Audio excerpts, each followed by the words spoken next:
The British economy has taken a turn for the better, but still cheap disposable clothes are irresistibly popular for millions.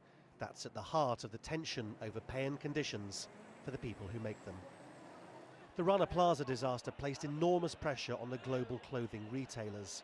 Some 80 Western companies gradually signed up to health and safety rules to protect workers against things like fire, yet others didn't. And new pay rates for something approaching a living wage for garment workers still haven't been set. This Bangladeshi union leader, who's been lobbying in London, thinks that that's a thin outcome after the deaths of more than 1,000 people.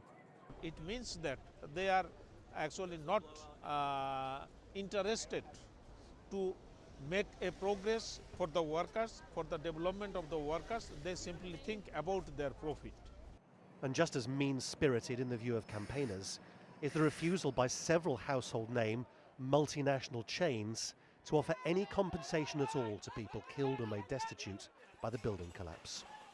They're making huge profits at the expense of the workers, and when something like this happens, which was both avoidable and should have been avoided, the fact that the companies aren't coming to the table to pay the compensation is disgraceful. Which makes London Fashion Week a good opportunity, if not a duty, for the industry to remind people of the bizarre relationship between glamour and poverty. A few leading lights in fashion are trying to keep the pressure on.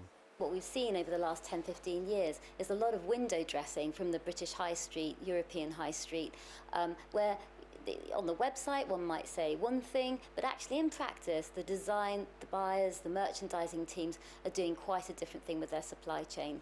Much of the campaigning work here on behalf of Bangladeshi workers is being done quietly by people who recognise they're unlikely to get shoppers to protest against outlets where they buy their clothes. As an expression of popular opinion, a petition signed by 1 million people calling for more dignity for garment workers tells its own story, but it hasn't been enough yet to force change. Lawrence Lee, Al Jazeera, London.